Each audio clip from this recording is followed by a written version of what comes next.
So I'm going to show you a loading technique to the back part of the thigh. That's right about where the hip bends to right about where the knee is, right back in through this tissue. Now you can use a ball, which probably I wouldn't suggest for starters, or you can use a foam roller, which is a lot more generous. And now there's two different positions you can do this in. You can do it lying face up, or you can do it when you're long sitting. And I'll demonstrate it long sitting. So I'm going to place the roller down, and then I'm going to place the target tissue on top of that roller. Now if you want to, you can place both feet on top, both the legs on top of the roller and do it this way, or you can just do one leg. I'm going to demonstrate doing it one leg. The other thing I do want to mention before you start is you can start off with your foot straight up, so now this whole leg is straight.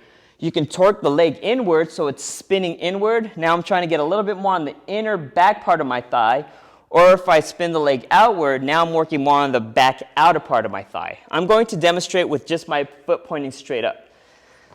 So what I'm going to do now is I'm going to actually go down and explore the tissue, trying to find an area of sensitivity. I feel it right there, so I'm going to hang out. So I feel more sensitivity right there. The first method I'm going to use is called the pin and stretch. So I'm going to pin that tissue down, which I am right now, and then I'm going to use my ankle to stretch out the tissues. So I can move my ankle up and down. I can do spinning around, one direction clockwise and counterclockwise, trying to see where I experience more tension or more of a sensitivity. And just hold that until it melts.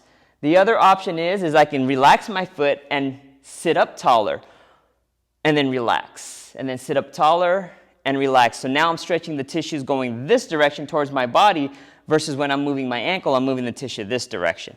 So I'm sitting up nice and tall and relaxing. I'll do that one more time, nice and tall and then relaxing.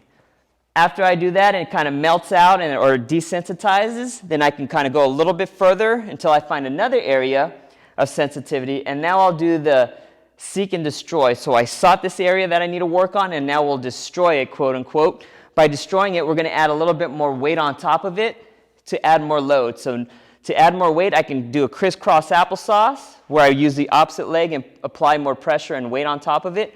Number two, I can just sit up taller and just kind of lean into it a little bit more to add more weight to it. Or number three is I can just use my hand and apply pressure on top of it.